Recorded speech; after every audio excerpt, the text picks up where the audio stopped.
Assalamualaikum warahmatullahi wabarakatuh. Alhamdulillah alladzi hadana lihada wa ma kunna linahtadiya laula an hadana Allah. Segala puji bagi Allah Jalla Jalaluh yang telah memberikan petunjuk, bimbingan, hidayah untuk meniti jalan kepadanya.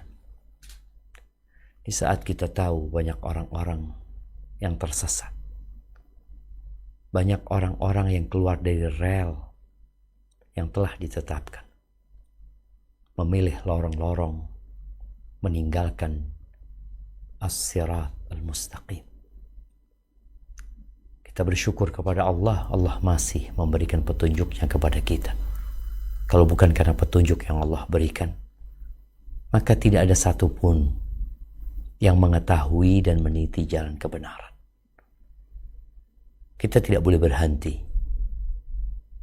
berdoa, memohon, meminta kepada Sang Pencipta. Ihdinas siratal mustaqim. Tunjukkan kepada kami jalan yang lurus. Siratal ladzina an'amta alaihim. Jalan untuk orang-orang yang Kau berikan nikmat kepada mereka. Ghairil maghdubi alaihim waladdallin. Bukan jalan orang-orang yang dimurkai Allah.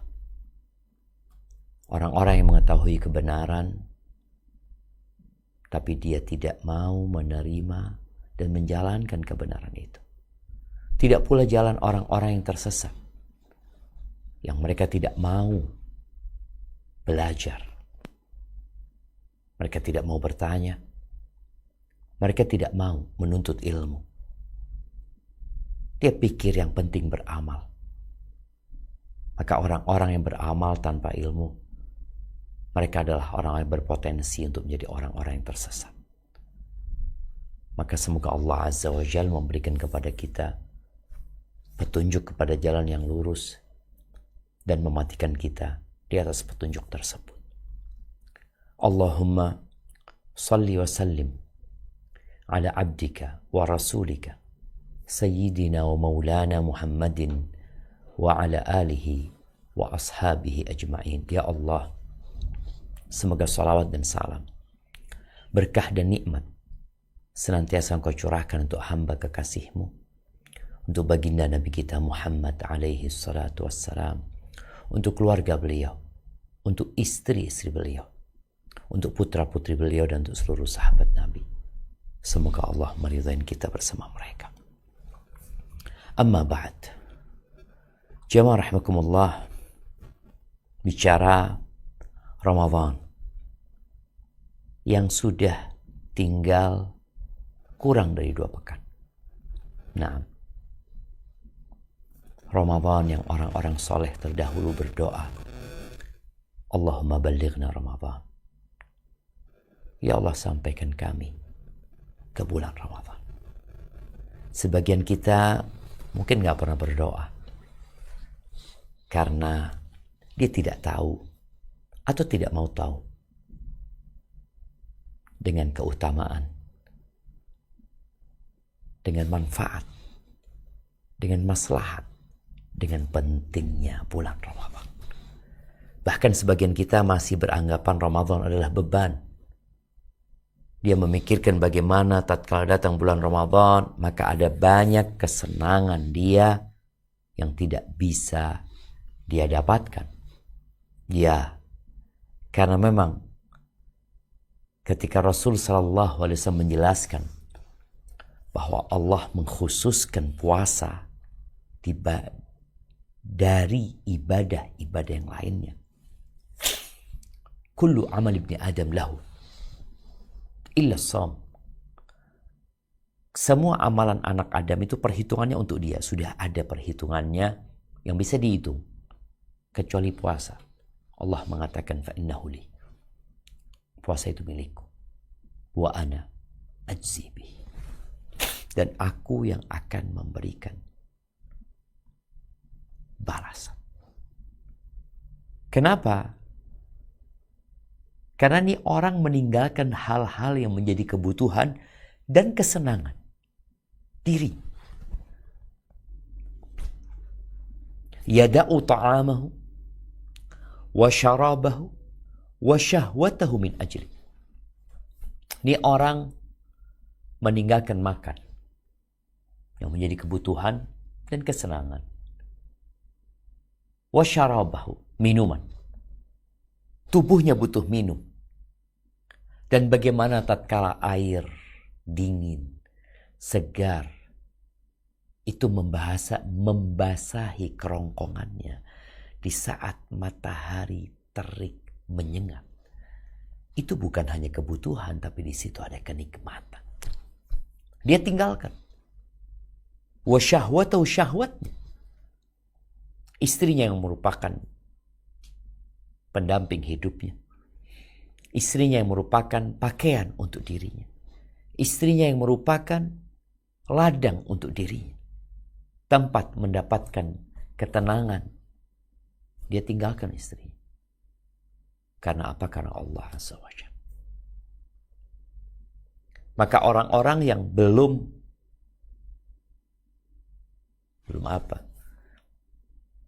merasakan indahnya Ramadan, maka dia akan terbebani dengan adanya bulan puasa.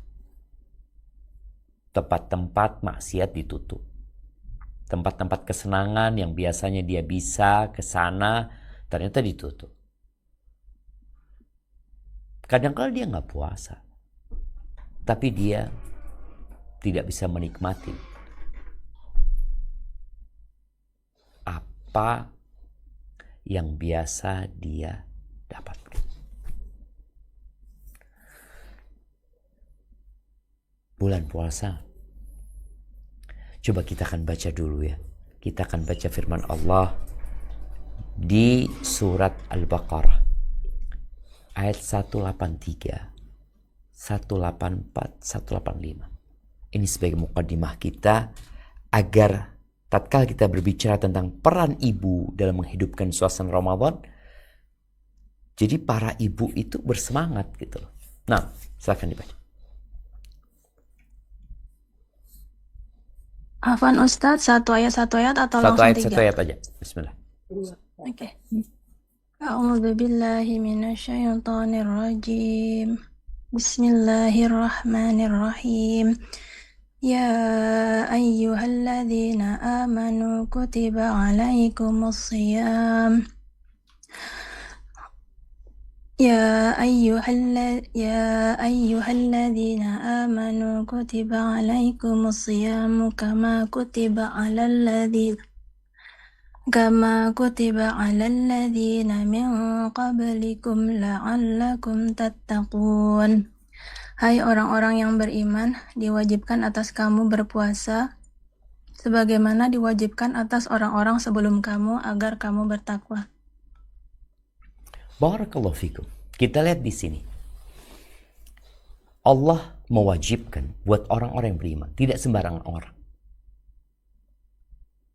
Allah memilih di antara saat ini 8 miliar manusia kurang lebih.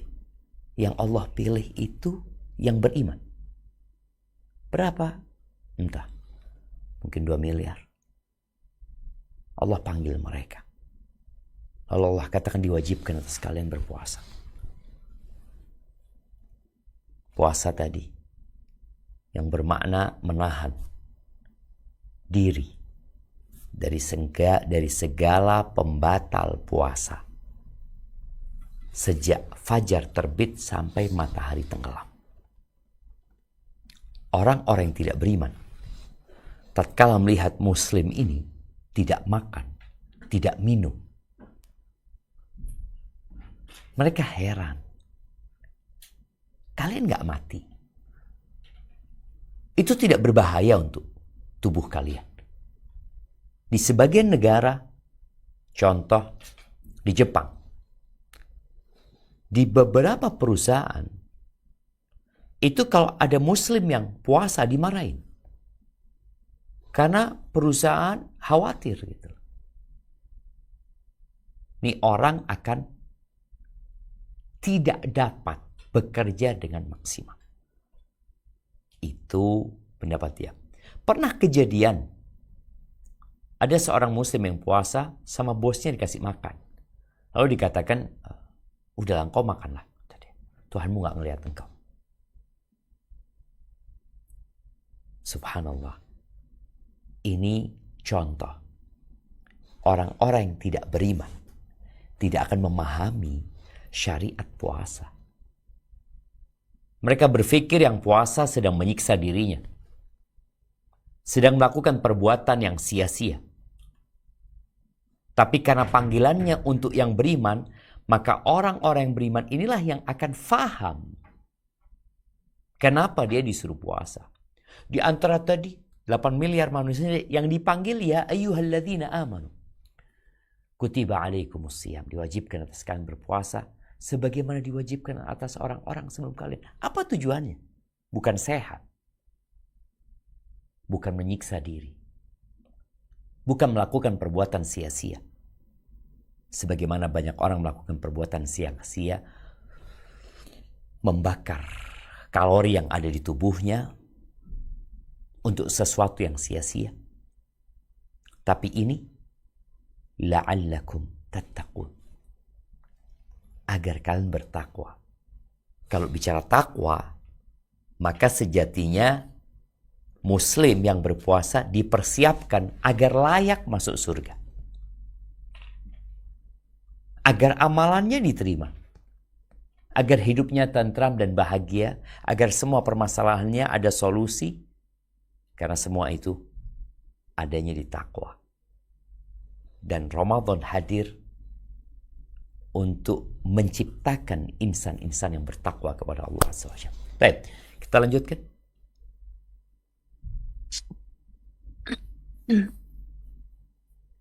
Ayyaman ma'dudat faman kum maridan aw ala safarin fa'iddatum min ayyamin ukhar wa 'alal ladzina yuti'unahu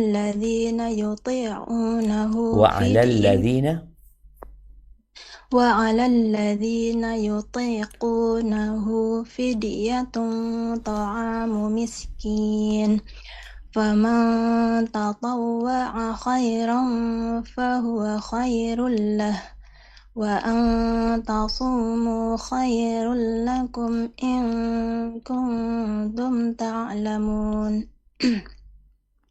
Yaitu dalam beberapa hari yang tertentu. Maka barang siapa di antara kamu ada yang sakit atau dalam perjalanan lalu ia berbuka, maka wajiblah baginya berpuasa sebanyak hari yang ditinggalkan itu pada hari-hari yang lain. Dan Allah pilih 1 bulan, Ramadan. Bulan di mana pintu-pintu surga dibuka. Andai tatkala Allah mensyariatkan puasa, Allah benar-benar telah mempersiapkan Ramadan ini. Agar seorang muslim melakukannya dengan senang. Tanpa banyak gangguan. Pintu-pintu surga dibuka. Pintu-pintu neraka ditutup. Setan-setan dibelenggu. Yang biasanya dia begitu hebatnya menggoda manusia, gerak-gerik dia di Ramadan terbatas. Ditambah lagi ada yang menyeru. Ada panggilan-panggilan. Yang mungkin kita tidak mendengar dengan telinga kita. Tapi kita merasakan dengan hati kita yang mengatakan, ya baghiyal khair. Wahai orang yang ingin kebaikan, akbil, ayo. Kamu kemana gitu loh. Ini dipersiapkan. Seperti tatkala ada pembukaan mall baru. Lalu dikatakan di sana akan ada diskon besar-besaran. Kemudian ada banyak hadiah dan bonus buat yang datang ke sana. Kira-kira apa yang akan dilakukan oleh orang-orang? Mereka akan berbondong-bondong ke tempat itu. Dia katakan aqbil, ayo. Wa ya baghi asyarr aqsir. Yang ingin berbuat jahat, ayo tahan kau. Dan di Ramadan ada vonis bebas dari api neraka. Allah memberikan pengampunan. Dan ada lagi satu malam yang lebih baik dari 1000 bulan. Kemudian ternyata Allah benar-benar tidak ingin menyusahkan yang sakit, yang safar, yang gak mampu puasa, yang kau gak usah puasa. Yang sakit dan safar ntar diganti. Tapi yang udah tua, memang kondisi fisiknya tidak memungkinkan, kau bayar fidyah aja. Taib, hari-hari itu bulannya bulan apa? Akan kita lanjutkan di ayat 185. Nah. شهر رمضان الذي أنزل فيه القرآن هدى للناس وبينات من الهدى والفرقان فمن شهد منكم الشهر فليصمه ومن كان مريضا أو على سفر فعدة من أيام أخر يريد الله بكم اليسر ولا يريد بكم العسر ولتكملوا العدة ولتكبروا الله على ما هداكم ولعلكم تشكرون. Beberapa hari yang ditentukan itu ialah bulan Ramadan, bulan yang di dalamnya diturunkan permulaan Al-Quran sebagai petunjuk bagi manusia dan penjelasan-penjelasan mengenai petunjuk itu dan pembeda antara yang hak dan yang batil. Karena itu, barang siapa di antara kamu hadir di negeri tempat tinggalnya di bulan itu, maka hendaklah ia berpuasa pada bulan itu. Dan barang siapa sakit atau dalam perjalanan, lalu ia berbuka, maka wajiblah baginya berpuasa sebanyak hari yang ditinggalkannya itu pada hari-hari yang lain. Allah menghendaki kemudahan bagimu dan tidak menghendaki kesukaran bagimu. Dan hendaklah kamu mencukupkan bilangannya dan hendaklah kamu mengagungkan Allah atas petunjuknya yang diberikan kepadamu, supaya kamu bersyukur. Barakallahu fiik. Allah katakan bahwa puasa ini agar kau menjadi orang yang bertakwa. Kemudian di akhir ayat 185 Allah katakan walitukmilul iddah. Yang sebelumnya Allah mengatakan yuridullah bikumul yusra. Allah ingin kemudahan buat kalian. Wala yuridu bikumul usra. Allah tidak menginginkan kesulitan buat kalian. Maka aturannya dipermudah. Yang nggak mampu ya udah berbuka. Kalau dia dalam kondisi sakit atau musafir. Kemudian kata Allah walitukmilul iddah. Agar bulan Ramadan itu kalian sempurnakan. Karena masih ada kaum muslimin yang puasa hanya karena gembira. Ikut-ikutan. Orang-orang pada puasa dia puasa. Dia sibuk berbuka, dia sibuk sahur, tapi tidak bertahan lama. Allah mengatakan walitukmilul iddah. Sempurnakan bilangan. Walitukabbirullaha ala ma hadakum. Agar kalian bertakbir mengagungkan Allah atas hidayah yang Allah berikan kepada kalian. Maka disyariatkan di akhir Ramadan untuk bertakbir. Lalu kata Allah wal'allakum tashkurun. Agar kalian bersyukur kepada Allah Azza wa Jalla. Ahibati fillah, bicara peran ibu dalam menghidupkan suasana Ramadan ini, maka tidak diragukan lagi. Seorang ibu memiliki peran yang sangat besar, bahkan dia pemain inti, dan dia kapten boleh jadi. Perannya besar, kenapa? Karena ibu adalah pendidik. bukan pendidik. Ibu itu madrasah. Ibu itu sekolahan. Ibu itu sumber kasih sayang. Bagaimana tatkala tidak ada ibu di dalam rumah? Suasana akan penuh ketegangan. Mau cuma ada bapak. Walaupun kita tahu anak-anak yatim kalau nggak ada bapaknya. Tapi kalau tidak ada ibunya tidak dikatakan yatim. Ibu ini sumber kasih sayang, sumber cinta, kelembutan. Dan semua itu melahirkan banyak tanggung jawab dan kewajiban terhadap keluarga. Yang kadangkala di bulan Ramadan ada emak-emak yang mengeluh karena dia merasa ana nggak punya waktu Ustaz untuk menghatamkan Al-Quran. Ana nggak punya waktu untuk beristighfar di waktu sahur dan berdoa. Ana nggak punya waktu untuk qiyamul lail. Kenapa? Karena ana punya kesibukan. Di saat mereka makan atau di saat mereka tidur, aku harus mempersiapkan sahur mereka. Di saat mau menjelang waktu maghrib, mereka sibuk baca Quran atau mereka sibuk berdoa, ana mempersiapkan berbuka. Belum lagi ketika dia punya anak bayi, anak kecil ya, suaminya berangkat, bisa tarawih nyaman, sedangkan dia harus ribut sama anak-anaknya. Dan keadaan tadi sering menimbulkan kesedihan mendalam dan kekhawatiran. Jangan-jangan Ramadan berlalu tanpa dirinya mendapatkan bagian dari ibadah sebagaimana dilakukan oleh orang-orang di sekitarnya. Maka kita perlu menjelaskan peran ibu dalam menghidupkan suasana Ramadan. Dan kita perlu memotivasi ibu juga agar mereka tidak berkecil hati.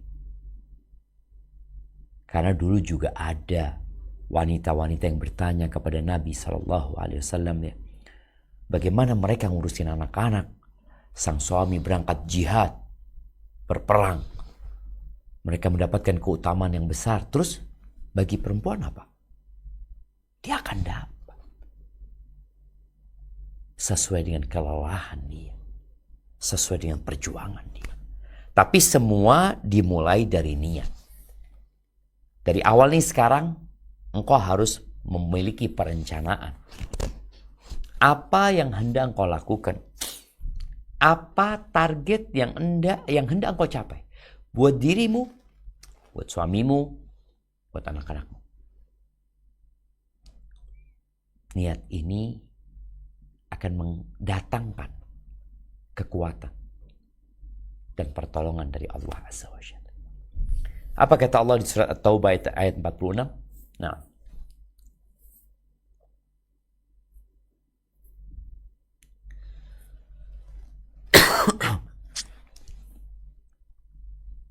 A'udzu billahi minasyaitonir rajim.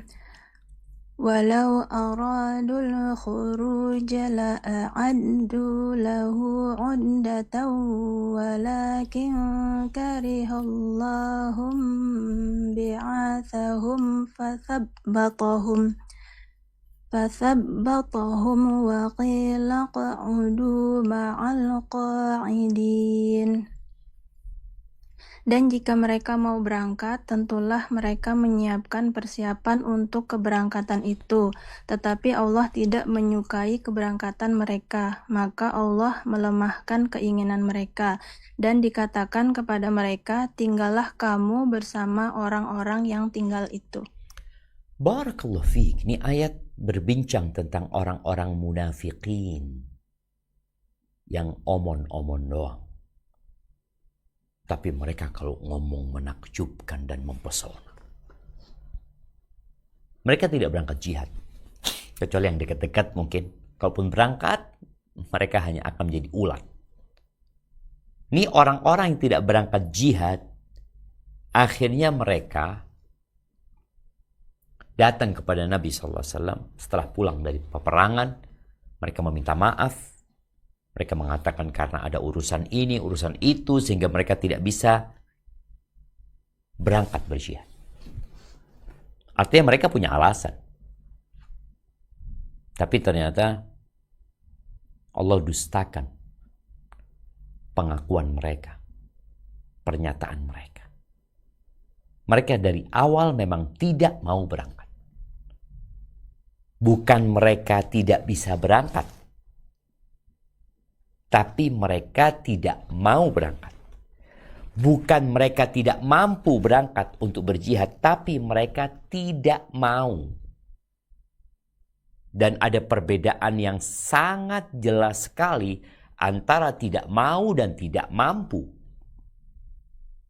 Tidak mampu dia mau, tapi tidak punya kemampuan.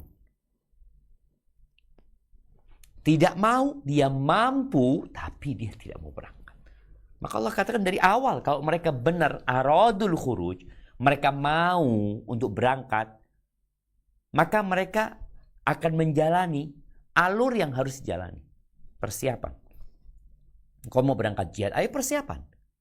Mana persiapanmu? Baju besimu, pedang kau asah, tombak kau persiapkan, anak panah dan busur engkau perbaiki kalau perlu diperbaiki. Kudanya dikasih makan. Kemudian berlatih. Itu tandanya engkau mau. Tapi kata Allah enggak. Mereka tidak mempersiapkan. Bohong mereka. Maka dikatakan Allah enggak suka dengan keberangkatan mereka akhirnya. Karena mereka ngomong doang. Akhirnya Allah bikin mereka tidak semangat untuk berangkat. Dan dikatakan udah kalian enggak usah berangkat. Kalian tinggallah bersama orang-orang yang tinggal. Begitu pula dengan Ramadan ini. Kalau benar-benar ibu-ibu, para wanita yang memiliki peran inti tadi ingin meraih pahala yang besar, maka dia akan mempersiapkan dia. Rubba amalin saghir tu'adzimhun niyah.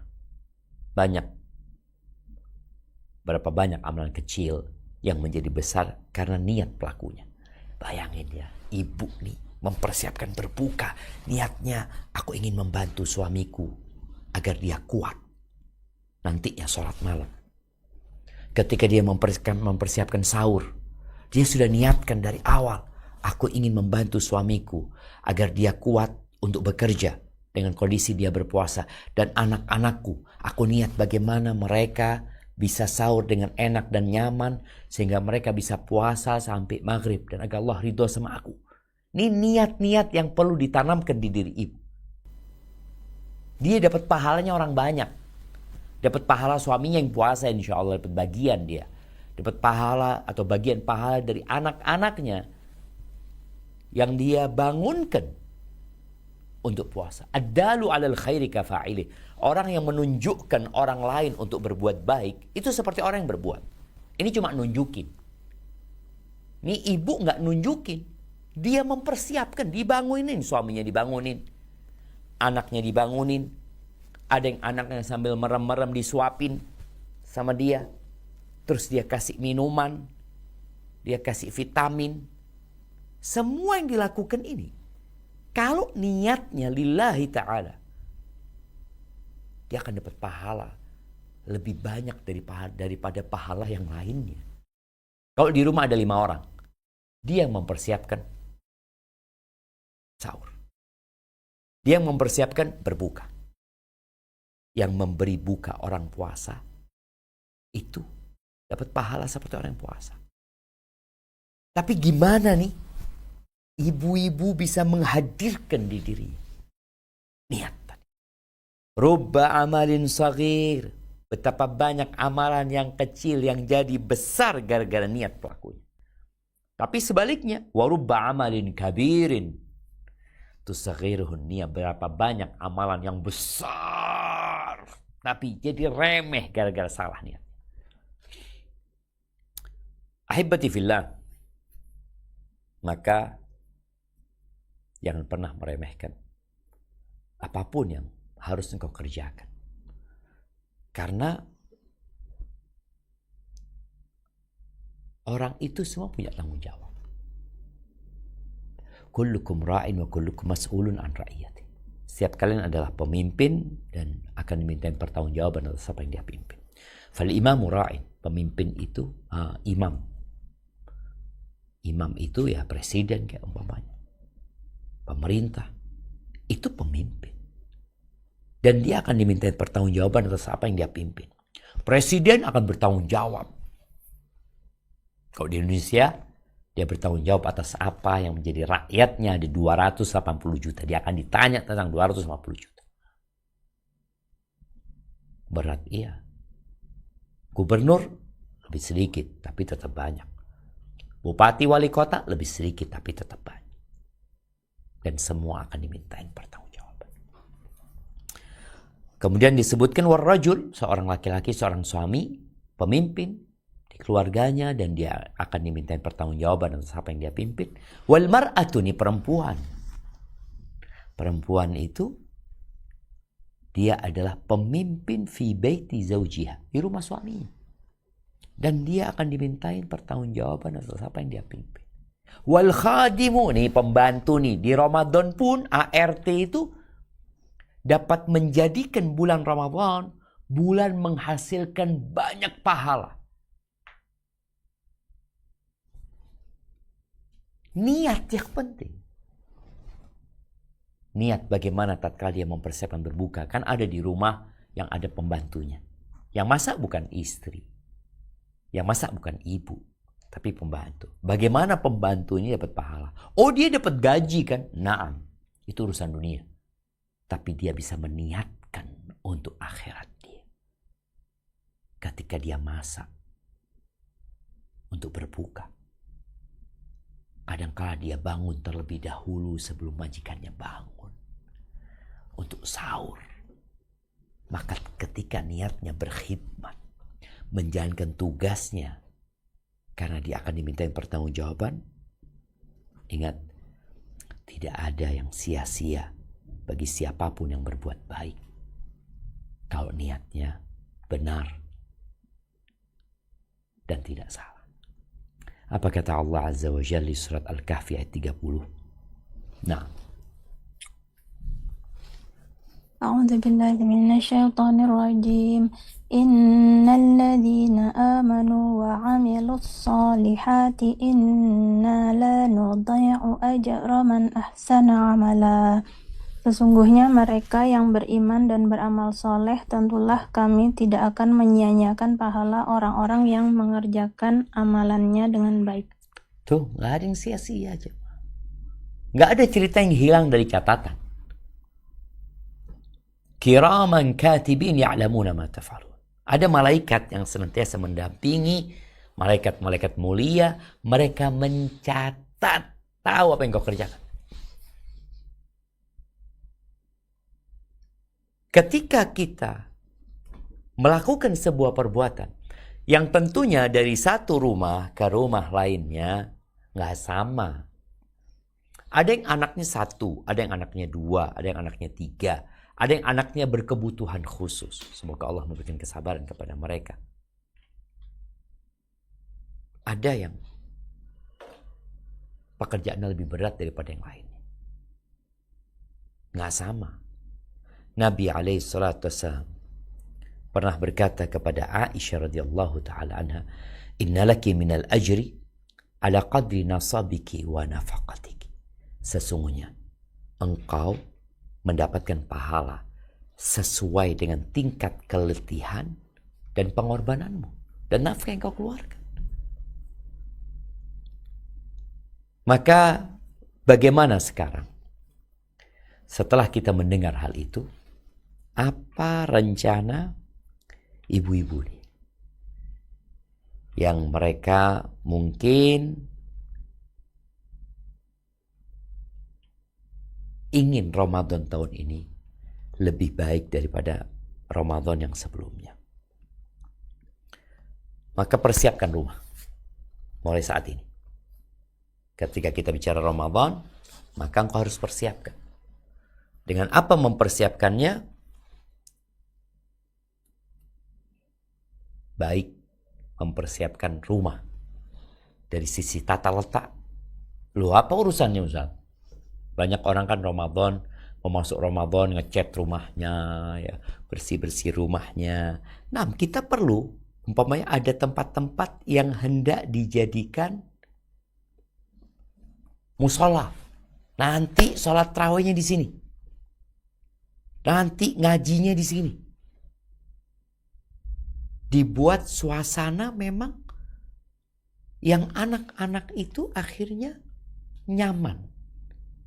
Dan bapaknya juga nyaman. Ada seorang ibu yang tatkala masuk bulan Ramadan, TV-nya dibalik. Kata dia udah gak ada TV. Cukuplah 11 bulan kata ibunya. Kita fokus nih. Kemudian perencanaan waktu. Dan ngatur waktu. Dimulailah dari sekarang. Apa yang mau dikerjakan di waktu jam sekian sampai jam sekian. Oh, aku mau masak. Silakan. Jadi ada perencanaan yang buat dirinya sebagai ibu rumah tangga.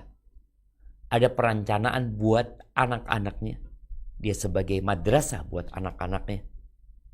Sehingga pengaturan waktu ini perlu ditulis kadang-kala. Kenapa perlu ditulis? Agar dapat melakukan evaluasi.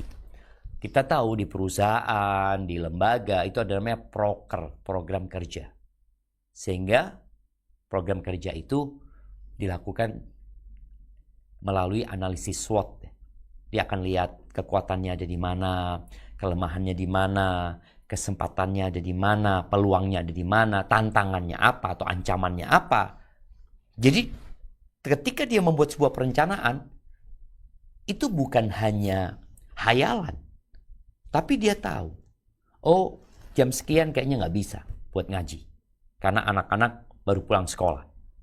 Atau sang ibu mengatakan, aku mau hatam Quran. Ini kalau bicara perencanaan secara umum ya. Pokoknya dia punya perencanaan, aku mau hatam Quran. Baik, berapa kali? 3 kali. Di breakdown nih. Seperti apa gitu loh. Kemudian anak-anaknya juga dikasih arahan. Engkau mau hatam berapa kali di bulan Ramadan ini? Kadang-kadang kita perlu diskusi sama mereka. Kemudian kita perlu menata ulang urusan-urusan sosial. Sebagian ulama itu ketika masuk bulan Ramadan, dia fokus dengan dirinya untuk diperbaiki. Mobil nih, kalau biasa digunakan untuk kemana-mana umpamanya. Kadang-kala, oh sana butuh. Oke, mobil dikirim ke sana. Tapi kalau mobil ini tidak diservis secara berkala, maka mobil ini gak akan bisa menyampaikan tugasnya. Rusak di tengah jalan. Nah, kita nih, tubuh kita ini perlu diservis. Dan servis tahunannya itu Ramadan. Oleh karena itu kalau kita lihat di 10 hari terakhir Nabi SAW malah ketika tersisa 10 hari beliau lebih fokus dengan dirinya. Beliau tidak berangkat untuk ziarah, menyambung silaturahim dengan pergi tempat kerabatnya. Beliau tidak mengantarkan jenazah, tidak membesuk orang sakit. Beliau fokus dengan dirinya. Jadi kita perlu fokus dengan diri kita. Makanya kalau punya rencana-rencana yang sosial, oh mau buka bersama, mau sahur bersama. Karena kita lihat di masyarakat, mereka malah di bulan Ramadan ini sibuk dengan sosial, acara barengan ya, acara yang bersama-sama yang membuat waktu mereka habis. Nanti waktunya ada. Yang harus bekerja ya sudah, mau gimana lagi. Makanya tadi kita perlu melakukan analisis SWOT supaya kita ketika membuat perencanaan itu matang gitu. Tapi ada waktu-waktu kosong sudah yang waktu-waktu kurang bermanfaat umpamanya untuk melakukan aktivitas, gunakan untuk bertasbih, gunakan untuk berzikir, memperbanyak istighfar. Bukan pegang handphone. Karena kita tahu ada orang-orang ketika nunggu, ketika nggak ngapa-ngapain, seakan-akan waktu itu istirahat, malah dia gunakan untuk pegang handphone. Yang akhirnya dia nggak istirahat. Karena kita tahu ketika orang pegang handphone, bisa 1 jam dia pegang tanpa dia berhenti. Tapi tatkala dia diam saja, maka dia akan istirahat. Atau dia akan berzikir, atau dia akan berdoa. Itu berkaitan dengan perencanaan dan persiapan. Adapun berkaitan dengan tugas mendidik anak-anak nih, ibu-ibu ya mau tidak mau harus turun sebagai madrasah tadi. Dia mendidik anak-anaknya dengan cara mengenalkan kepada anak-anak tentang hakikat puasa dan tujuan puasa itu apa. Oh kan tahun lalu udah tahu anak-anak. Manusia itu pelupa. Jadi ibu-ibu mau tidak mau harus belajar lagi tentang fikih puasa. Dengan itu dia bisa menyampaikan kepada anak-anaknya. Kalau ada bapaknya, ya bapaknya diminta untuk menyampaikan. Terus bagaimana mengarahkan anak-anak untuk memperbanyak amal kebajikan di bulan Ramadan ini. Contohnya bersedekah, berbagi. Kan biasanya anak-anak tahu di sore hari ya, emaknya masak ini itu. Ajarin anak-anak kita untuk berbagi.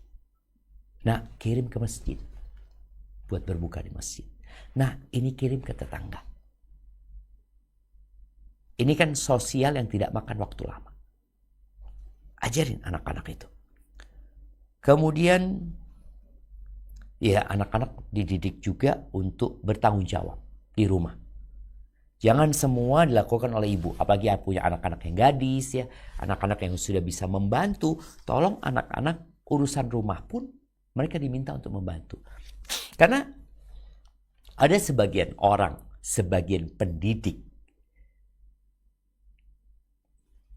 yang berpikir anak di pesantren itu fokus belajar. Jadi jangan dia dibebani dengan bersih-bersih untuk nyuci bajunya, nyetrika bajunya, apalagi berkebun. Anak-anak tuh sedang belajar. Dan belajar itu bukan hanya di bangku kelas. Belajar itu bukan hanya di masjid. Anak-anak ketika bersih-bersih, anak-anak ketika mencuci, bahkan anak-anak ketika memasak, dia sedang belajar. Oh, tapi nanti waktu untuk menghafalnya berkurang. Waktu untuk ininya berkurang. Murojaahnya berkurang. Sebenarnya enggak. Coba diperhatikan. Anak-anak tuh ngapain aja sih? Dia punya waktu 24 jam. Lalu perhatikan. Anak-anak tuh butuh istirahat. Memasak itu pun berpindah dari satu aktivitas ke aktivitas lainnya. Dia enjoy, dia nyaman. Barusan habis murojaah, habis hafal. Dengan dia menyapu, bersih-bersih. Dia sedang belajar hidup. Maka di sini orang tua tumbuhkan tanggung jawab di diri anak-anaknya dengan membantulah urusan rumah. Mereka suruh membantu. Jadi bukan hanya yang berkaitan dengan suruh sholat, suruh ngafalin Quran, dia juga perlu untuk membantu. Adapun berkaitan dengan itu tadi, berkaitan dengan mendidik anak-anak ya, agar mereka juga membantu urusan rumah. Bagaimana dengan ibadah? Jadi ibadah ini ada yang ibadah sendiri di Ramadan, ada yang ibadah bersama. Maka usahakan bulan Ramadan ini menjadi momentum untuk menguatkan ibadah yang personal dan ibadah yang berjamaah. Salah satunya tarawih umpamanya. Ya udah, tarawih di masjid atau di rumah boleh. Tapi di rumah mungkin berjamaah. Anak-anak juga lebih bisa diperhatikan. Mungkin kalau di masjid anak-anak pada main ini itu, orang tuanya akhirnya nggak bisa sholat yang khusyuk dan tidak bisa juga mendidik anak-anak. Tapi kalau di rumah mungkin ini kan tadi Ada khilaf di antara para ulama mana yang lebih utama, karena itu sholat sunnah ya. Tapi yang jelas berjamaah dianjurkan untuk sholat tarawih ini, menurut pendapat yang lebih kuat. Baca Quran, tadarus umpamanya. Anak-anak diajak baca bareng-bareng. Karena kalau sendirian mungkin dia nggak semangat, tapi kalau dia bareng-bareng, artinya tadarus ya, satu membaca yang lainnya menyimak. Kemudian perlu adanya pengawasan kepada anak-anak. Memonitor kegiatan anak-anak. Jadi ketika kita sudah membuat perencanaan, kita memberikan arahan, kita memberikan bimbingan kepada mereka, jangan dilepas. Udah, anak sudah kasih tahu kok anak-anak. Orang tua punya tugas untuk melakukan follow up dan terus memberikan arahan. Makanya perusahaan-perusahaan tuh kita lihat tetap ada supervisor umpamanya yang tiap hari memonitor. Yang pagi hari disemangatin anak-anaknya. Oh, hari ini bagaimana? Kadang-kadang lihat ya di perusahaan itu bagian cleaning service atau bagian tertentu itu dikumpulin dulu, dikasih arahan ya. Yuk, bismillah, berangkat. Itu juga memotivasi anak-anak agar hari itu menjadi hari yang lebih baik daripada kemarin umpamanya. Kemudian berkaitan dengan akhlak tentunya penting ya, karena memang puasa ini membantu orang untuk mengontrol emosinya. Anak-anak juga seperti itu. Ada anak-anak yang belum bisa puasa umpamanya, diajarin puasa walaupun tidak full, tapi anak-anak yang bisa puasa ya kita motivasi dia. Yang terkadang memotivasi itu jangan dengan iming-iming dunia saja, karena yang terpenting adalah akhirat sebenarnya. Kalau kita mau kasih hadiah, tafadhol, tapi tetap motivasi utamanya adalah mencari keridhaan Allah Azza wa Jalla, mencari surga Allah Jalla Jalaluhu ya. Kemudian ya buat para ummahat ya, engkau sedang berjuang, engkau sedang berkorban, maka jadikan semua kerjaan rumah itu ibadah.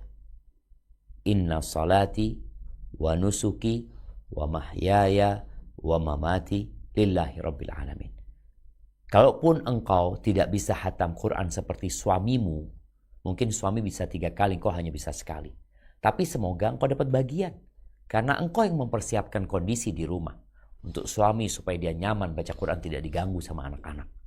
Dan engkau mengkondisikan anak-anak untuk membaca Al-Quran. Engkau dapat bagian lagi dari anak-anak yang baca Quran. Jadi ingat, engkau perlu menumbuhkan di dirimu perasaan tadi. Aku sudah menjalankan tugasku sebagai seorang ibu. Semakin engkau capek, semakin kau lelah, di sini engkau harus juga sadar bahwa pahalamu sesuai dengan kelelahan dan pengorbananmu. Artinya kalau engkau nggak capek, engkau nggak letih, sebagaimana kita lihat ada orang yang puasa hanya 10 jam. Ada orang yang puasa 12 jam. Ada orang yang puasa di musim dingin. Ada orang yang puasa di musim panas yang panjang sekali siangnya. Maka pahalamu akan lebih.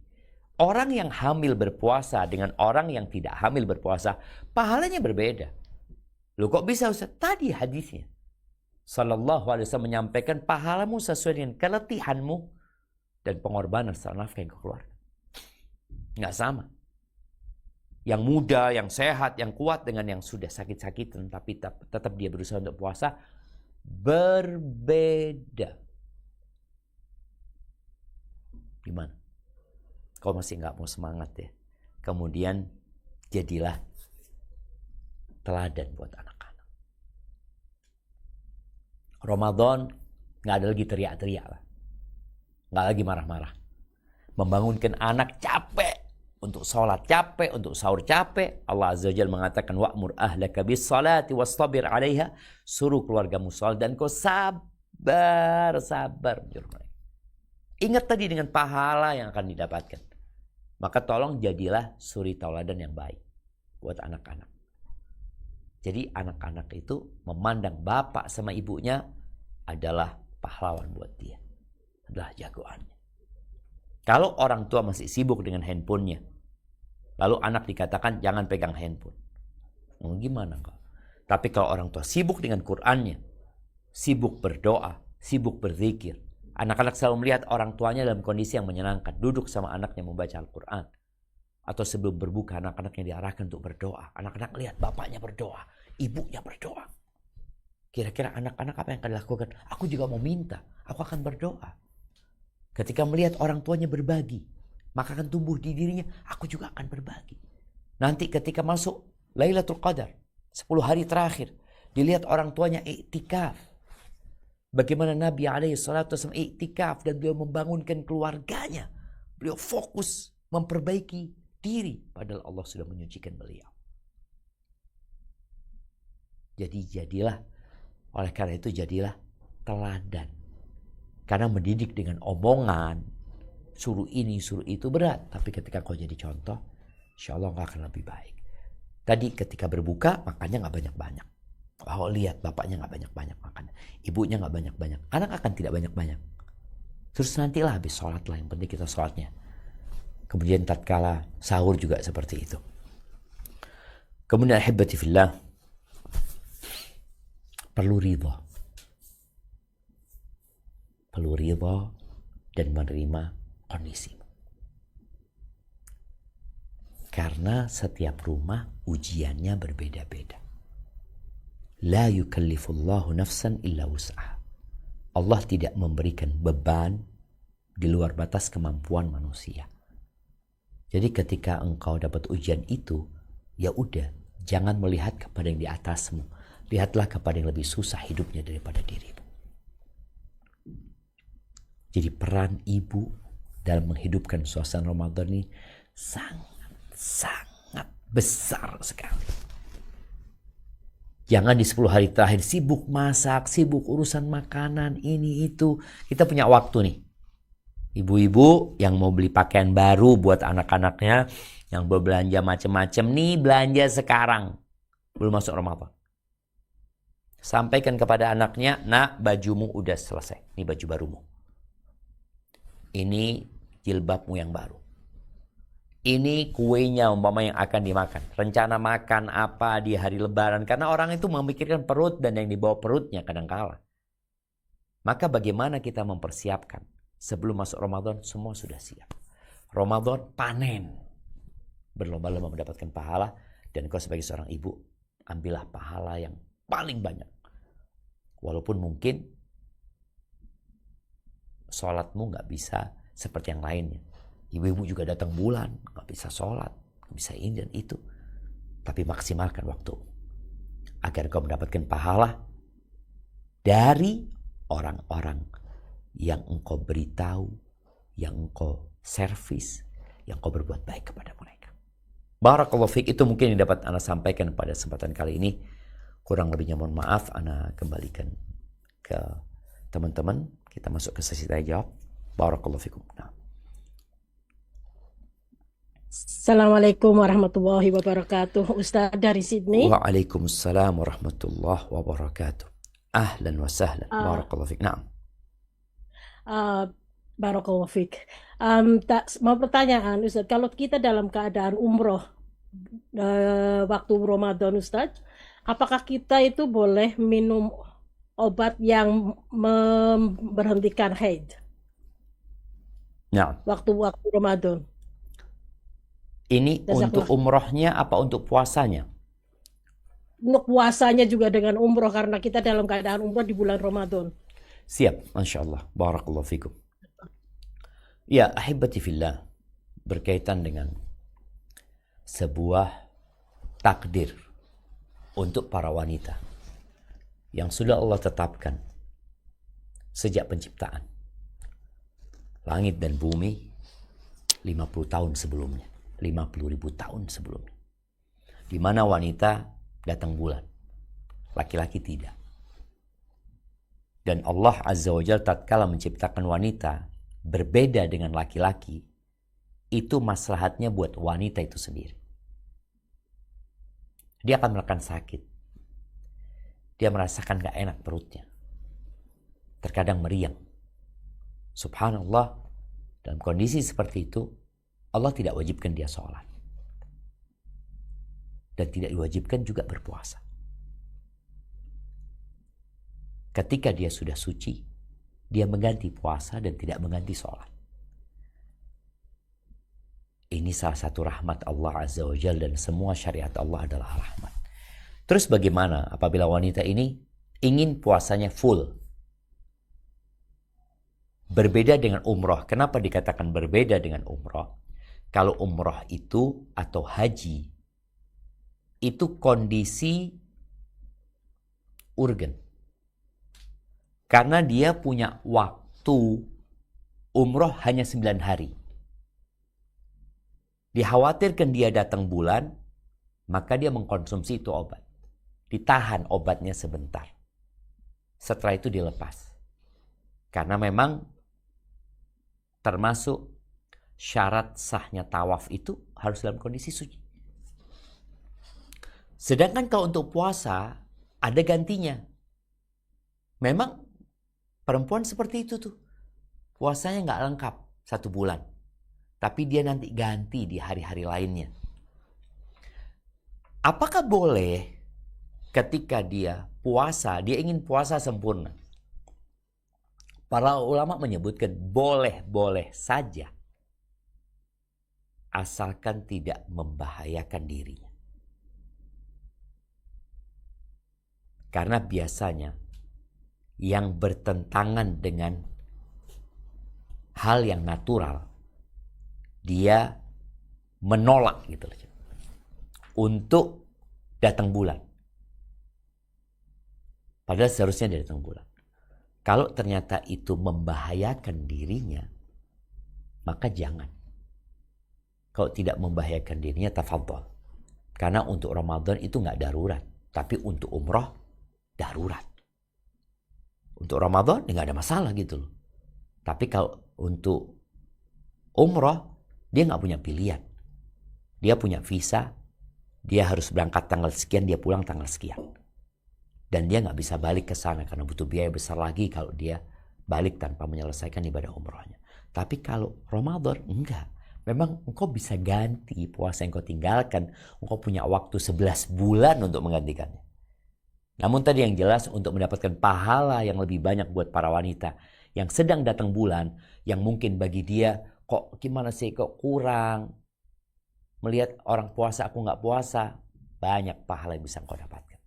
Seperti yang tadi udah kita bahas. Hadza wallahu a'lam bissawab. Nah. Assalamualaikum Ustaz, pertanyaan dari Perth. Barakallahu fikum. Nah. Dia harus berangkat tanggal sekian dia pulang. Dan dia Sekarang. Ini udah nih. Oke. Assalamualaikum warahmatullahi wabarakatuh, Ustaz. Waalaikumsalam warahmatullahi wabarakatuh. Ahlan wa sahlan. Barakallahu fiik. Nah. Oh, langsung tanya aja. Pertanyaan saya, persiapan yang sebagus-bagusnya untuk meraih Lailatul Qadar, di samping kita fokus 10 hari terakhir Ramadan, dan ciri-cirinya yang kita dapat pada diri sendiri itu apa saja, Ustadz? Masya Allah. Barakallahu fiik. Barakallahu fiik, Ustadz. Barakallahu fiik. Ya. Subhanallah jamaah ya. Kita nih, kalau faham dengan hakikat dunia,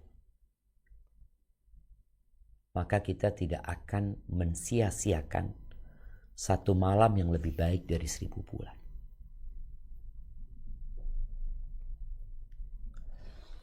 Dunia dan isinya ini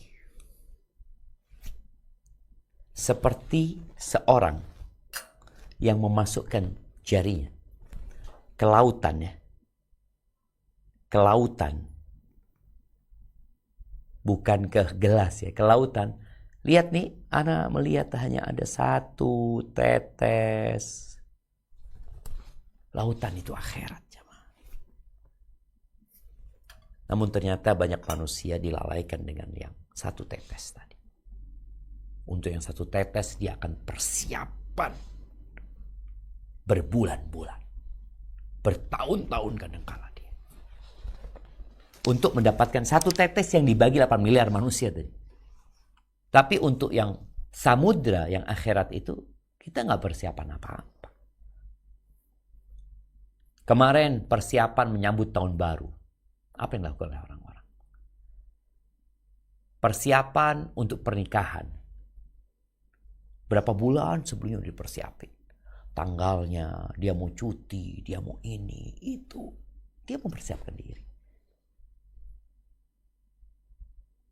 Tapi untuk satu malam yang lebih baik dari 1000 bulan, kita biasa-biasa. Jadi kalau bicara persiapannya apa? Niat yang pertama. Engkau benar ingin mendapatkan Lailatul Qadar? Iya. Oke, langkah selanjutnya. Bersihkan hati. Dari segala penyakit hati. Dan dari dosa-dosa yang mengotori hati. Kita ini kadangkala tidak mampu untuk mendapatkan sesuatu gara-gara hati kita kondisinya lemah. Karena banyak dosa. Seperti seorang yang bertanya kepada Hasan al-Basri, kenapa aku gak bisa sholat malam? Padahal aku sudah persiapan. Nih, dia niat. Persiapan. Apa persiapannya? Bukti dia benar-benar mau sholat malam, dia persiapkan air wudhunya. Karena di masa lalu, gak seperti masa sekarang, tinggal buka keran, dia ambil wudhu. Dulu persiapkan airnya, mungkin sejadahnya dipersiapkan. Kemudian dia tidur, tidak terlalu malam. Ini persiapan. Tahu-tahu bangunnya adzan subuh. Kenapa orang lain bisa, aku gak bisa? Hasan Basri mengatakan, qayyadatka dhunubuka. Engkau dirantai sama dosa-dosa. Jadi yang perlu dilakukan persiapan setelah niat itu adalah membersihkan hati. Tempat Allah lihat tuh hati kita. Yang kalau ada dosa akan menjadi noktah hitam. Perbanyak istighfar. Mohon ampun kepada Allah Azza wa Jal. Setelah engkau istighfar, mohon ampun dan bertobat kepada Allah SWT, kuatkan hatimu dengan membaca banyak-banyak zikir. Dalam sebuah hadis disebutkan, man ajiza an mukabadatil lail atau an yukabidal lail. Barang siapa yang lemah, yang dia nggak mampu untuk sholat malam. Wa bakhila an yunfiqal mal. Dan dia juga sulit untuk berbagi. Wajabuna an yujahidal adu. Dan dia juga pengecut untuk perang melawan musuh. Maka falyukthir min dzikrillah. Hendaklah dia memperbanyak zikir. Dan di antara zikir yang diajarkan Nabi SAW adalah Subhanallah walhamdulillah wa la ilaha illallah Allahu Akbar. Perbanyak itu. Perbanyak istighfar, perbanyak baca itu. Dan engkau akan merasakan kondisi kita seperti apa.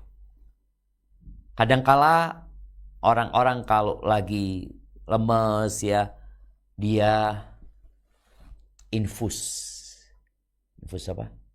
Vitamin C. Atau doping. Iya. Tapi kalau yang lemah itu bukan tubuh kita, tapi hati kita, maka dopingnya berbeda. Dopingnya yang kalau bicara makanannya tadi adalah dia dengan beristighfar, bertobat, kemudian dopingnya itulah memperbanyak zikrullah tabaraka wa ta'ala. Kemudian yang ketiga, kebaikan melahirkan kebaikan. Ketaatan melahirkan ketaatan. Maka mulai saat ini, perbanyak ketaatan kepada Allah SWT. Salat malam, mulai. Jangan nunggu malam Ramadan baru engkau salat malam. Salat malam itu disyariatkan bukan hanya di bulan Ramadan. Tapi sepanjang tahun disyariatkan salat malam. Maka kita mulai. Yang biasa salat malamnya umpamanya 7 rakaat atau 5 rakaat, udah jadikan 11. Yang bacaannya pendek, tambahin bacaannya. Aku nggak hafal Quran, oke, kau bisa sholat dengan memegang Al-Quranul Azim. Ini persiapan. Kemudian ya ketaatan, semua ketaatan lah, sodako apa. Ketika masuk 10 hari terakhir, baca Quran jangan lupa, karena baca Quran itu termasuk juga yang menguatkan hati. Ketika masuk 10 hari terakhir, ya kondisi orang beda-beda. Tapi ada kondisi ideal. Kondisi ideal ya itikaf. Nabi alaihissalam itikaf selama 10 hari. istri-istri Nabi iktikaf juga selama 10 hari. Bahkan di tahun terakhir beliau berpuasa, beliau iktikaf 20 hari. Bukan 10 hari. Maka hendaklah kalau bisa iktikaf. Iktikafnya ya mulai malam 21 sebelum matahari terbenam kita udah ke masjid, baru keluar nanti ketika matahari terbenam malam Idul Fitri. Full yang mampu seperti itu. Yang tidak mampu ya udah iktikafnya setiap malam. Karena bicara malam ganjil itu dihitung dari terakhir. Jadi kalau dihitung dari awal malam ganjil kan malam 21. Malam 23. Malam 24, 25, 27, 29. Tapi ternyata Nabi SAW pernah mengatakan, kalian bangunlah di malam hari itu, di 9 hari yang tersisa. 9 malam yang tersisa. Kalau bicara 9 malam yang tersisa, dan bulannya itu 30 hari, maka 9 malam yang tersisa itu malam 22. Bukan malam 21. Karena 22, 23, 24, 25, 26, 27, 28, 29, 30. 30. Jadi 9 malam yang tersisa itu ternyata malam 22. Kalau jumlah Ramadannya 30 hari. Tapi kalau jumlah Ramadannya 29, ya 9 malam yang tersisa malam 21. Terus seperti itu. Jadi usahakan kita yang nggak bisa iktikaf full, iktikaf tiap malam. Bagaimana dengan emak-emak? Ya sudah, engkau rencanakan di rumahmu. Walaupun iktikaf, jumhur ulama berpendapat di masjid. Namun ada pendapat dari Abu Hanifah buat wanita, karena memang mereka lebih diutamakan di rumah, boleh dia di rumah. Di rumah, dia matahari terbenam, dia sudah masuk ke tempat iktikafnya, dia berbuka di sana, udah mulai dia beribadah. Jadi malam Lailatul Qadar ini ada di 10 hari terakhir. Kalau engkau tiap malam beribadah bersungguh-sungguh, mesti dapat insya Allah. Karena kalau dikasih pilihan nih. Nih ada amplop 10. Di salah satu amplop itu ada duit $10.000 Australia. Kalau dia random, ana ambil ini. Boleh jadi dapat, boleh jadi enggak. Resikonya enggak dapat besar. Karena dia 10, aku ambil 1. Tapi kalau di setiap malam, dia nih 10 amplop diambil semuanya. Dapat tuh dia. Maka usahakan seperti itu. Kalaupun ciri-cirinya, ya malam hari itu dikatakan malam yang tenang ya. Karena malaikat-malaikat turun jamaah ke langit dunia dan jumlah mereka seperti butiran pasir yang ada di muka bumi ini. Jadi banyak sekali mereka turun sehingga malam itu malam yang sangat tenang, damai ya. Tidak ada yang mengatakan tidak dingin, tidak panas. Ini sesuai dengan kondisi di setiap negeri ya. Karena dari satu negeri-negeri lain berbeda. Jadi dari 10 hari itu yang jelas malam itu berbeda dengan malam-malam yang lainnya. Lebih tenang, lebih nyaman. Salamun hiya hatta matla'il fajr. Ada riwayat yang mengatakan juga ketika matahari terbit tidak menyengat. Karena ketika matahari terbit itu malaikat sedang proses naik ke atas. Dan malaikat tercipta dari cahaya. Sehingga cahaya ketika bertemu dengan cahaya, artinya cahaya matahari melewati cahaya malaikat-malaikat yang sedang naik ke atas sehingga tidak menyengat panasnya pada waktu itu. Hadza wallahu a'lam bishawab. Barakallahu fiik Ustaz. Wa fiik wa barakna. Nah, dari Brisbane Ustaz. Ya, mungkin pertanyaan ini sudah pernah ditanyakan sebelumnya Ustadz, namun kami lupa dan semoga pertanyaan ini juga bermanfaat bagi jamaah yang lain.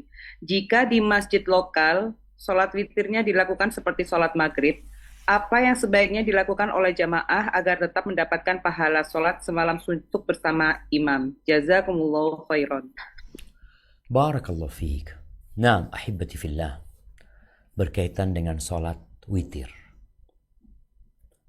Yang mungkin kita terbiasa dengan 2, 1, atau 3 langsung. Kemudian kita bermakmum dengan imam yang sholat witirnya seperti sholat maghrib. Wallahu a'lam bishawab ya. Karena kita ikut imam, insya Allah nggak masalah. Karena memang dalam madhab Hanafi, mereka berpendapat bahwasanya sholat witir itu boleh seperti sholat maghrib. Sedangkan kita menjadi makmum. Walaupun kita berpendapat bahwasanya itu tidak boleh umpamanya atau tidak disyariatkan. Tapi karena kita menjadi makmum, sebagaimana tatkala kita sholat subuh, imamnya kunut dan kita berpendapat kunut itu tidak sunnah umpamanya. Tapi karena kita jadi makmum, maka kita pun ikut mengikuti imam. Innama ju'ilal imam liu'tamma bihi. Imam itu ditetapkan untuk diikuti. Selama pendapat yang dianut oleh imam itu masih ada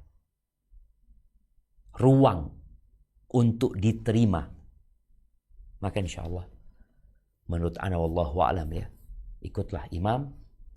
Semoga dengan cara seperti itu kita dapat pahala sholat bersama imam semalam suntuk. Tapi kalau kita dapat umpamanya di tempat lain, ya ahlan wa sahlan. Atau kita umpamanya ana nggak akan witir sebenarnya, ana witirnya nanti malam. Maka ketika dia imamnya salam, maka dia nambah 1 rakaat. Sehingga dia bukan sholat witir bersama imam, dia sedang sholat genap 4. Karena sholat yang 4 rakaat ini boleh dengan 2 tasyahud, boleh dengan 1 kali tasyahud. Jadi insya Allah itu salah satu solusinya. Hadza wallahu a'lam bishawab. Nah.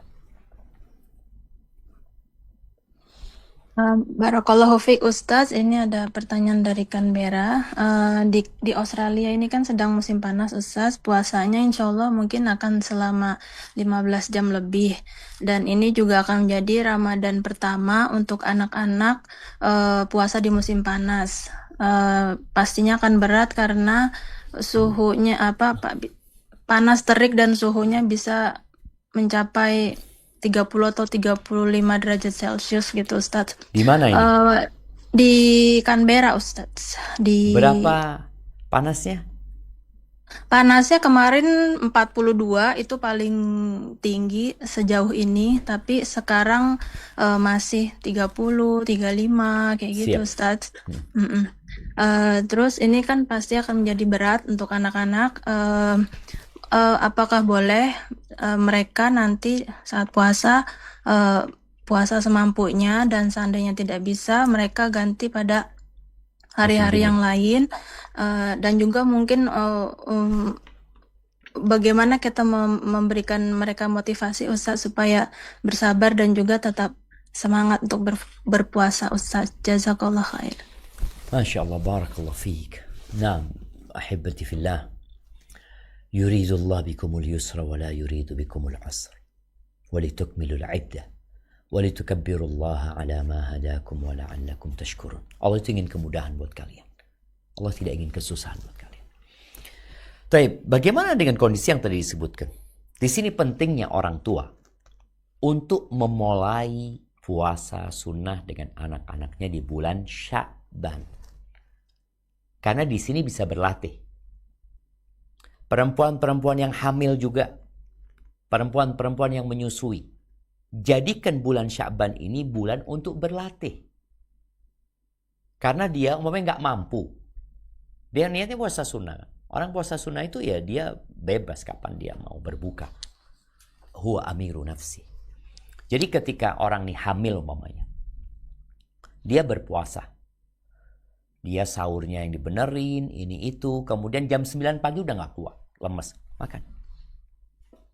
Tapi besok latihan lagi. Berarti mungkin makan sahurnya harus lebih, ini itu. Hari kedua mungkin sampai jam 12. Alhamdulillah.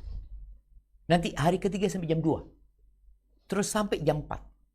Terus bisa sampai maghrib.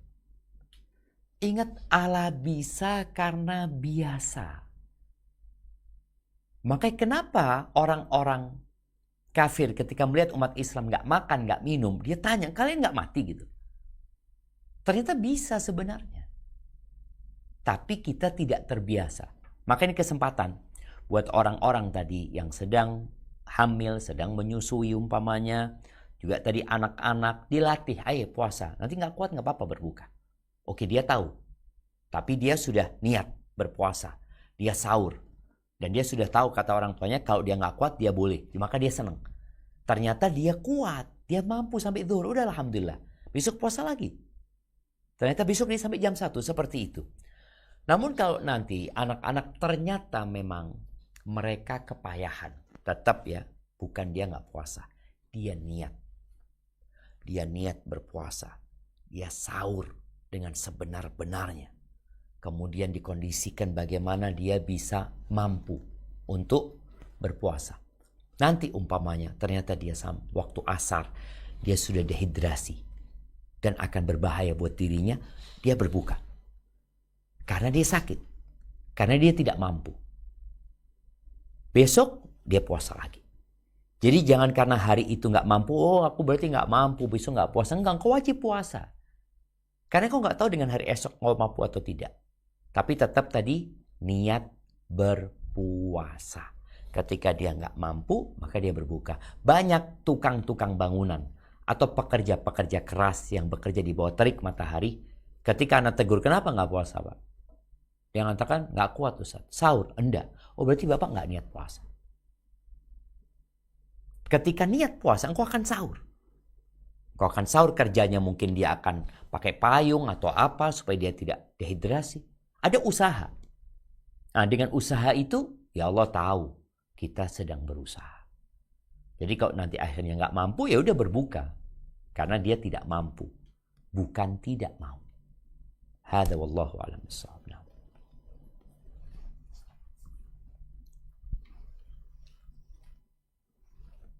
Assalamualaikum warahmatullahi wabarakatuh, Ustaz. Dari Kuala Lumpur.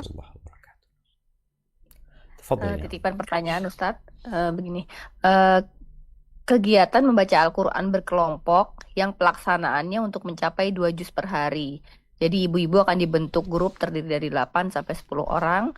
Satu grup akan didampingi oleh mentor. Bacanya secara bergantian insya Allah. Boleh apa tidak Ustadz? Atau mana yang lebih afdol dengan membaca Quran sendiri tapi tidak sebanyak membaca Quran secara bersama-sama? Jazakallah khair Ustadz. Barakallahu fiik. Jadi membaca Al-Quran dengan sistem tadarus. Afwan, ana boleh bertanya dengan yang bertanya tadi. Dia membacanya bergiliran, yang lainnya menyimak. Seperti itu? Iya Ustadz. Iya. Nah, karena kita ngelihat ada orang-orang yang sistem baca Qur'annya itu mereka baca Qur'an. Engkau baca halaman sekian sampai halaman sekian. Engkau baca halaman sekian sampai sekian. Kemudian dihitung dapat 2 juz. Besok dibagi lagi seperti itu. Mereka mengira kalau mereka hatam. Enggak ada yang hatam. Karena memang bacanya itu enggak 30 juz akhirnya nantinya.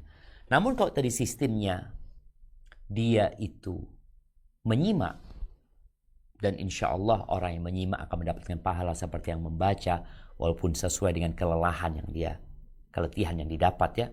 Beda yang membaca dengan yang menyimak. Insya Allah nggak ada masalah. Ini bicara tadarus dan diniatkan juga untuk memperbaiki bacaan. Jadi kalau tadi dikatakan ada mentornya, di mana mentornya ini akan memperbaiki bacaannya. Ketika salah, jadi bukan sekedar baca cepat-cepatan, tapi usahakan memang baca juga tujuannya memperbaiki bacaannya, kemudian hatam sehingga dia menyimak bacaan saudaranya yang salah. Oh, ternyata bacaan itu salah. Mentornya memberikan penjelasan. Karena di beberapa masjid Anda lihat tadarusnya itu nggak sehat ya. Maksudnya nggak sehat, ini baca Quran yang lainnya ngobrol. Berarti dia nggak nyimak gitu. Akhirnya ngopi ini cuma satu yang baca. Ketika bacaannya salah ya, kadang-kadang kita dengar di luar masjid tuh nggak ada yang memperbaiki. Maka hendaklah orang itu berusaha untuk mendekati sunnah. Jadi bacanya ada yang baca dan ada yang mendengarkan. Yang mendengarkan pun usahakan teliti sehingga dia dapat memperbaiki. Tapi kalau tadi disebutkan ada mentornya ngerasa bagus ya untuk memperbaiki bacaan mereka. Mana yang lebih utama, baca bareng-bareng atau baca sendiri? Baca bareng-bareng dapatnya banyak, baca sendiri dapatnya sedikit. Kalau bicara dapat banyak dan sedikit ini, nanti akan bicara tentang kualitas dan kuantitas. Kalau engkau dapat sedikit tapi kualitasnya bagus, engkau bacanya nggak keras-keras, nggak maksudnya nggak cepat-cepat, kemudian engkau juga membaca dengan artinya, maka insya Allah akan lebih utama. Kalau baca bersama-sama, ternyata baca bareng-bareng tuh Ustaz, dapat banyaknya karena kita semangat. Orang kalau sholat tarawih sendirian di rumah, ya Allah, mau dapat 11 itu lama. Tapi di masjid dia dapat tuh. Maka orang hendaklah memperhatikan kualitas ibadah itu sendiri sebelum memperhatikan yang namanya kuantitasnya. Karena kualitas ibadah itu sendiri lebih diutamakan daripada berbicara tentang kuantitas tapi kurang berkualitas. Hada wallahu a'lam bishawab. Nah. Barakallahu fikum Ustaz. Dari Sydney lagi Ustaz, pertanyaan.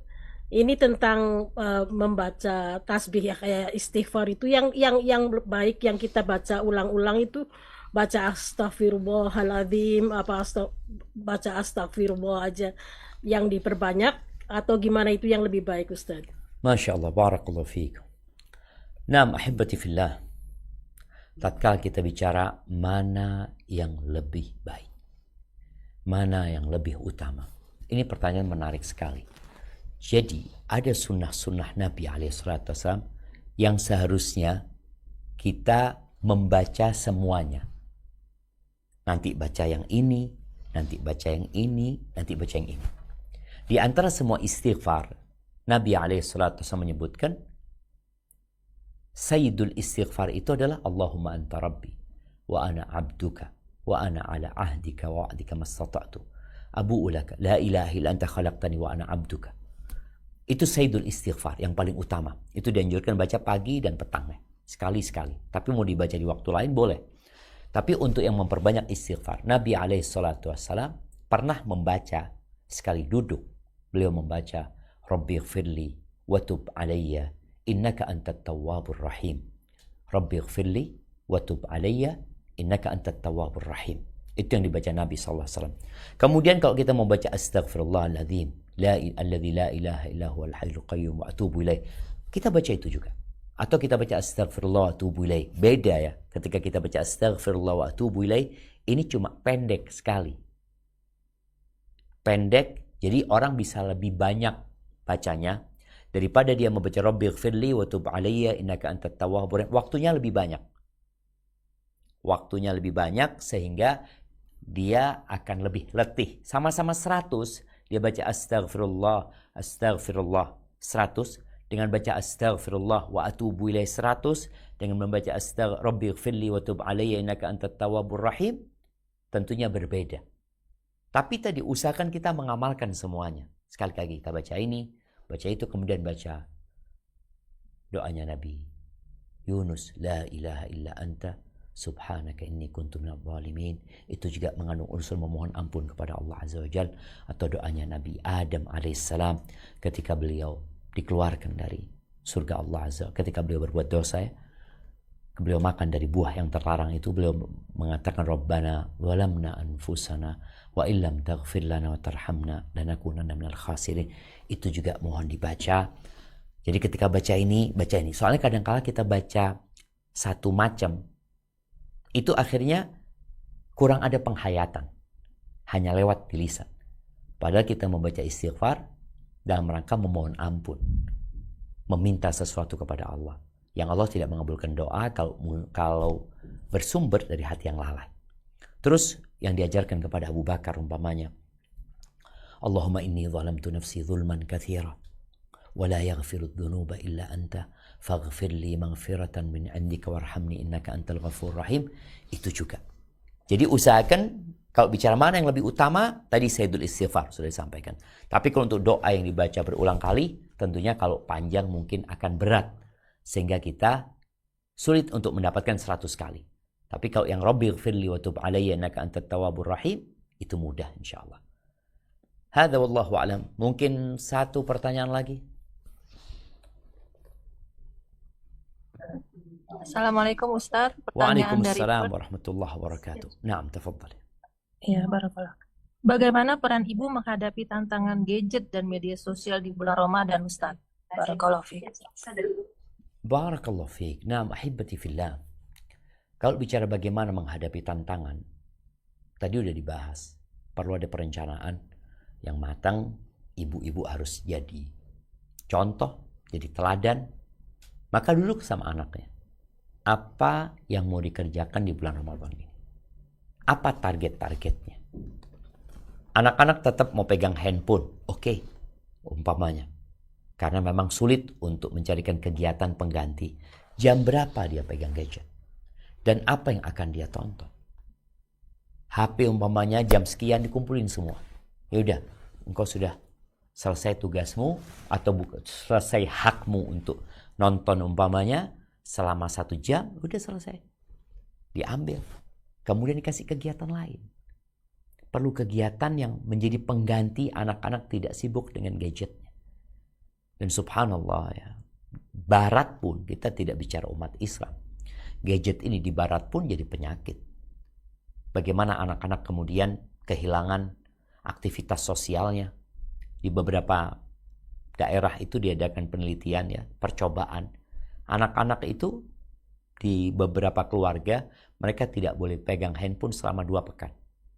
Memang awal hari ya, marah ini, hari kedua, hari ketiga mulai dia cari kegiatan yang bermanfaat buat mereka. Akhirnya mereka mulai ngobrol, mereka baca buku, mereka diskusi gitu. Jadi ada hal-hal yang sebenarnya dulu kita lakukan. Dengan adanya gadget ini, itu hilang. Dulu suami istri kalau berduaan ngapain? Ya ngobrol. Sekarang semua sibuk dengan handphonenya. Dulu tetangga sama tetangga kalau lagi kumpul ngapain? Ngobrol, cerita sana, cerita sini ya. Seperti itu. Kadang-kadang ngerumpi, ghibah umpamanya. Dosa tapi itu. Artinya kegiatan itu dulu pernah dilakukan. Bagaimana kita menghadirkan kegiatan-kegiatan dulu sebelum adanya gadget. Dan gadget, orang tua harus berani mengontrolnya. Dan untuk kebaikan anaknya. Tapi tadi anak-anak perlu diajak. Ada yang nyampaikan ya, connection before correction ya. Bagaimana kita menyambung koneksi dulu sama anak kita. Setelah itu baru kita melakukan koreksi. Jangan lagi orang tua sibuk marah-marahin anaknya, teriak-teriak sama anaknya. Kayaknya ada kondisi yang memang mereka udah gak bisa dilakukan seperti itu. Kalau memang bermanfaat ya silahkan, tapi buktinya enggak. Anak-anak malah tidak menghargai orang tua yang nantinya dengan cara seperti itu. Barakallahu fiik, itu yang dapat Anda sampaikan. Kurang lebih Ustaz, satu lagi Ustaz. Siap. Please, satu aja Ustaz. Nah, Silakan respon. Jazakumullah khairan Ustaz, barakallahu fiik. wa fiik wa barak. Nah. Ya, mohon nasihatnya Ustadz bagaimana menjaga keikhlasan niat sebagai guru Al-Quran yang menerima bayaran, baik dalam mengajar maupun dalam menetapkan bayaran agar tetap bernilai ibadah dan tidak menghilangkan pahala di sisi Allah. Jazakumullah khairan. Barakallahu fiik. Jemaah, kalau bagaimana kita menjaga keikhlasan kita. Berapapun uang yang diberikan kepada kita, itu sejatinya hina. Maksudnya hina, dia sesuatu yang remeh sekali. Maka para guru Al-Quran jangan sampai menjadikan itu tujuan untuk menjaga keikhlasannya. Dia ambil duit itu sebagai gaji umpamanya yang diberikan kepada dia. Dia ambil untuk biaya hidup dia. Tapi bukan jadikan itu tujuan. Yang menjadi tujuan dia, bagaimana aku mengajarkan Al-Quran kepada orang ini. Dengan setiap huruf yang aku ajarkan, aku akan mendapatkan balasan. Bagaimana tatkala anak ini nanti mengajarkan kepada anaknya, aku akan terus mendapatkan pahala. Jadi pikirkan yang tidak ada batasannya, pahala yang Allah berikan kelak di akhirat. Jadi untuk bicara uang, untuk bicara pemberian, jangan itu dijadikan tujuan. Anak ingat cerita salah seorang ustadz ya. Dia menyampaikan kepada murid-muridnya yang dikirim untuk berdakwah. Kalian berdakwah, kalian akan mendapatkan amplop, kalian akan mendapatkan uang ya. Yang bahasanya transportasi kayak biaya apa ini itu. Lalu beliau memberikan contoh. Kalian itu seperti orang yang sedang menanam padi. Mau tidak mau dia akan mencangkul. Capek dia. Tapi ingat tujuan dia menanam padi. Ketika dia mencangkul, tahu-tahu dia dapat ikan lele. Tahu-tahu dia dapat belut umpamanya. Nggak apa-apa, belut itu engkau ambil. Ikan lele engkau ambil. Tapi jangan sampai engkau sibuk mencari ikan lele dan belut. Engkau lupa dengan tujuan utamamu adalah menanam padi. Tujuan kita. Tujuan kita hidup itu beribadah kepada Allah SWT. Semua akan kita tinggal. Maka jadikan keridhaan Allah yang menjadi target paling besar. Berdoalah meminta kepada Allah, wala taj'alid dunya akbar hammina wala mablagha ilmina. Jangan sampai dunia itu menjadi ambisi kita yang paling besar. Tujuan akhir dari ilmu yang kita miliki. Maka itu yang perlu ditumbuhkan di diri kita. Jangan sampai yang remeh yang bakal kita tinggal itu jadi tujuan kita. Tetap tujuan kita akhirat. Engkau dapat sesuatu dari dunia seperti para mujahidin ketika mereka berperang, mereka dapat harta rampasan perang. Dan itu tidak masalah. Asalkan tetap niatnya mereka adalah menegakkan agama Allah. Jazakallah khair. Sampai berjumpa kembali. Subhanakallahumma wa bihamdika. Ashhadu an la ilaha illa anta astaghfiruka wa atubu ilaik. Wassalamualaikum warahmatullahi wabarakatuh.